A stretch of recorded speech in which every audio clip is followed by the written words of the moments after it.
Well, hello, everybody. Ben and I are delighted and honoured to have with us today Håkon from the choir director from the recent wonderful performance of A Mass of Life in Bergen. Håkon, you are very welcome. Thank you so much. And thank you for all your work during this project so far. And you still have a little bit of We way. have another mountain to climb. Yeah. Yeah. I mean, your work is to some extent done, and our work is yet to start to some extent, Håkon. But the first thing I think I need to say is what a complete delight it has been working with you all. You've been very welcoming and accommodating, and it's been fun and a joy. But we would love to know what is it like having put so much time and effort and mental energy into this great piece with all the rehearsals and then the concerts. And I know that you've just literally finished recording it for Mm. about a week, and then it's off and you're on to something else. How do you feel with such a great mammoth work just sort of comes to an end? Yes.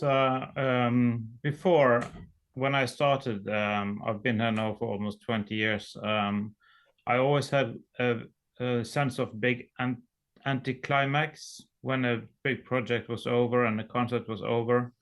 And then everyone had a few days, where you didn't do anything useful, and then slowly building up for the next project. And I'm sure that's for most of us who works with this type of concerts and productions. And of course, this Delius has been one of the top big work we've ever or mountain climbed as it's both in the text and in reality. So for me it's we can compare it to Mahler 8, to Grande Messe des Morts by Berlioz, or Guru Leader, or one of these Peter Grimes. As it was, yeah. And but somehow it has been a little bit more difficult and taken more time than the pieces that I mentioned. And it also has taken a lot of trust in the singers that has been involved. Not only for them to learn the piece and sing the right notes and everything, but also to take ownership in the production. And in that sense, you always feel a big risk being part of something like this, because alternative to not being a success isn't there for us who work No, I with understand. Yeah. of music. So of course, after this long week of recording, we were actually the choir finished 30 minutes before the time slot was over. The orchestra recorded a little bit of echoing horns the final 20 minutes. So we actually used every minute put aside for this project. And when that was over, everyone had some sort of, it was terrific. People were so happy and so exhausted at the same time. I can imagine. And are the orchestra and the choir pleased that it's done, or do they feel at the end of it that actually it's a wonderful new piece of music that they probably love more now than they did beforehand? I was spoken to some of the orchestra members, and of course, when they first started off, they, as many other people will, didn't really understand it.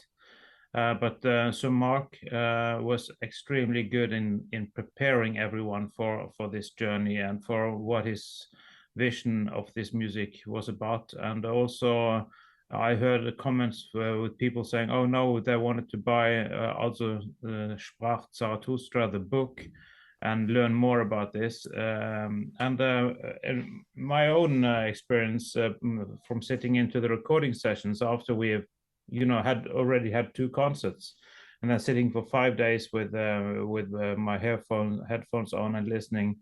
Each bar that was played had so much colors that you didn't realize, that it takes time to understand. It's only 90 or 100 minutes of music, but it certainly does take 20 hours of listening before you actually have a chance to get everything out of this amazing score. And that's thanks to you, Mark, saying the first time I met you that one should listen to this piece 10 times before you decide if you like it or not. That's a deep honor, Håkon. That's a deep honor coming from a man of your stature. Thank you. I mean, it just needs the time, doesn't it? It absolutely does, and people simply just love the music. Thought it was so the music was in itself was so nice, but the whole when you try to figure out all the words and the things behind this and the journey that we make, the ebb and flow of the music, the direction and the building or the construction of this whole how the movements are put together, it's certainly amazing work that people did take ownership in the end. Good. And for that, it has been a journey that we have done before, also in Bergen. We have had some great successes with Andrew Litton and then Ed Gardner in productions that we've been doing and that we kind of take ownership into and can relate to. And I think that many of my singers, if not all of them, certainly could relate and you know, I appreciate the fact that Delius got the story or the book when he was in Norway, was a friend of Grieg's. Grieg used to conduct the choir that I am now chorus master for. You know, it has a historic relationship as well as ownership to the theme and to the music itself. Have you had any reviews, Håkon, of the concerts? Because certainly Ben and I were blown away, and I hope that you feel that the concerts themselves were an artistic success because the two standing ovations were heartfelt. Yes. Unfortunately, the press in Norway isn't very much present. They thought, since they already had been to the previous 3 weeks of concerts, that they had covered the orchestra for this part of the season. So there was no one there, unfortunately. Okay. Which is very sad, but it's not surprisingly, because that's how it's been. It's typical when we did our Peter Grimes concerts, we had 2 reviews in the whole of Norway, and we had about 40 internationally after we visited England.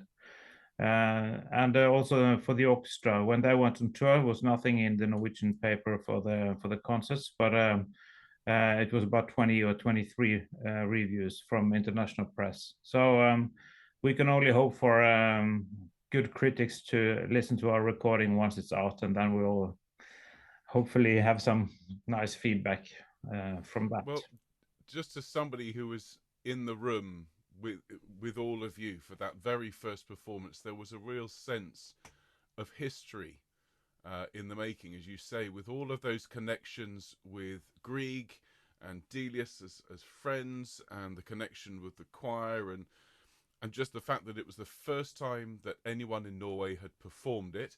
Of course, we had a huge privilege in being there in Voss when the choir sang it from beginning to end for the first time, which was another amazing moment.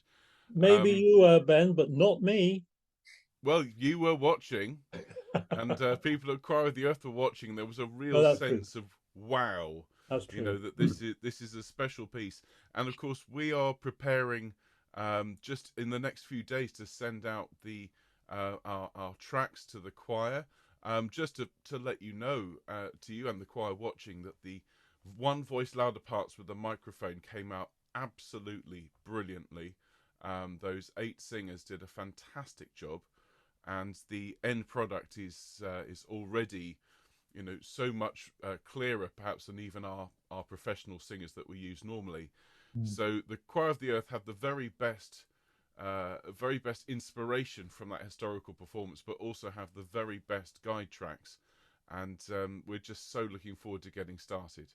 Yeah, I'm glad to hear, and also I hope that the visuals from the concert itself is also helpful, and with Sir Mark's expressions when he takes us through this journey, I'm sure will also be helpful for everyone at home. Oh, I singing think so. the difficult parts into their. Yeah, no, absolutely. I mean, having obviously been in the auditorium for both evenings, it was fascinating. I got home on the Saturday and showed my family the stream from Friday. I had to hear it a third time. I couldn't go a night without hearing it. Mm. And to obviously the difference from the live performance, you can hear every single word that Roddy's singing, with this fantastic expression, and to actually see the reverse angle of Sir Mark, cueing the choir and mouthing words and all sorts of things. It's going to be really, really good for our choir to have that guidance and that leadership. And I think we're going to have something very, very special. I think in the end, this project is going to be unlike anything we've ever worked on before, because of course from your point of view, yes, you're moving on to other projects, but this will hang around, this will come back later on in the year and at the start of next year, because we'd love you to come and help us mix the sessions, to listen in, and it will be interesting actually from what we've spoken about, because sometimes you do a big choral work and it might be something you spend 6, 8, 10 weeks on. And we've spoken about this. You move on, and nothing stays. Nothing remains in the mind, and you think, did we do that? And other works, they go right in, and it'd be very interesting to see if after the next few weeks with the Handel you've got coming up and all your other concerts, if when we come back to this in December and January, how much of it is still in there. Well, for my singers and for myself and for everyone working here, it's also what we did, and I should emphasize for this project, was to really, really work on the text, and with tremendous help of Norbert Main, our language guy. Superstar. Yeah, we are embarking. I think for our point of view, we are now going to have that language consciousness as a starting point. And I'm doing the flute now with the opera here. Also Norbert Mine is coming back for that, because I want to have a continuity in this language situation. And also then we're doing Mahler 2, which is in German. We're doing the whole of Parsifal in January, all 3 acts. Very German. So Mark is coming back to do our Christ on the Olive Berg in March, also in German by Beethoven. And then later in the next season, not this season, but late the next season, we're also going to record the Brahms Deutsches Requiem with Ed. That also needs a real impact on the German language. So for that also, this has been such a hard work, but rewarding work. Well, but Håkon, Ben knows exactly what I'm going to say now. But if there is any way at all after this project, if you and Bernd and everyone are happy with the collaboration, that we might be able to do something on Mahler 2 and maybe Brahms, because we've done Mahler 2 in Choir of the Earth already, to great acclaim. And you may or may not know that Marina Mahler is our president. And we talk with Marina a lot, and Mahler is one of the composers. In fact, we've done the whole of Mahler 8 as well, but we'll just put that one aside for the moment. But we'd love to talk to you maybe about some collaboration, maybe on those 2 as well. Yeah, let's just keep in touch, and also let you know that Ed Gardner, who is leaving as a principal conductor after 12 years in end of season 23-24. He most probably will go out with a big Mahler 8 production as well in the Bergen International Festival. I mean, these works, if we find a way of doing something again together, of course, and yeah. Well, let's get the Mass of Life recorded Let's first. get that right. Yeah, the small matter, Mark, of getting Choir of the Earth to record and then mix the 100%. Mass of Life. 100%. Sorry, a Mass of Life. I must get it right, or I'll get my wrist slapped. So, Håkon, can I just ask you quickly, as our choir is now about to start recording, and of course we invite all of your choir members to do the same if they would like to, having sat in front of your choir during the rehearsals, the concerts, and then the recording, what advice would you give to our choir as they begin to sit down and add their recordings to your wonderful recordings as well? I'd advise them to wait with the first movement till the end. Sing the other movements first, unless you're planning to only do that first one, because it's such a hard thing. Yes. And I think you just have to go for it, get the text out, do more than you think, dare to do a little bit more than you think. If it's too much, I'm sure that your guys can, help getting rid of some unnecessary K's and T's and all this stuff. But I think I would encourage everyone to just, really, really go for it. Put your heart into it. Sing out loud. Don't worry if a neighbor hears you. Look up. Don't worry if you miss a bar or sing a wrong note. Look up and try and communicate as much as possible the poetry of the text, and just have fun. Brilliant. Yeah.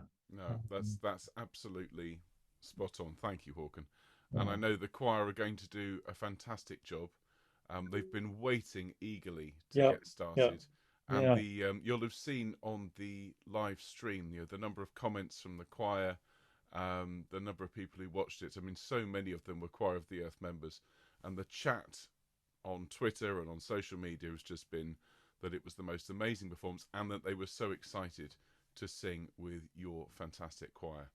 So it's going to be great, Mark. It is going to be great, and we of course will share with you our progress all along the way, because you need to be happy, Sir Mark needs to be happy, Roddy and the other soloists need to be happy. So we know we've got our work cut out to get this done, but we're so looking forward to it. And Håkon, I think for the moment, thank you so much for everything you've done for us and everything you will do in the future. It's been wonderful. And I also just want to give a thanks in return, because without you writing this email about a year ago now, and being so interested in this project and so helpful and sharing your voice louder and voice missing tracks, and also getting the piano score sorted out, all these things. I mean, it's been a collaboration in the true word. I mean. And also Ben, I don't know how I could have gotten had an extra instructor doing this with a choir seminar. So who in the world knows this piece better than you do? For choirs. So I think I think we are a good team. I think so. We are a good team. So. Håkon, lovely to talk to you. Thank you so much. All the best. We'll see you soon. Yeah.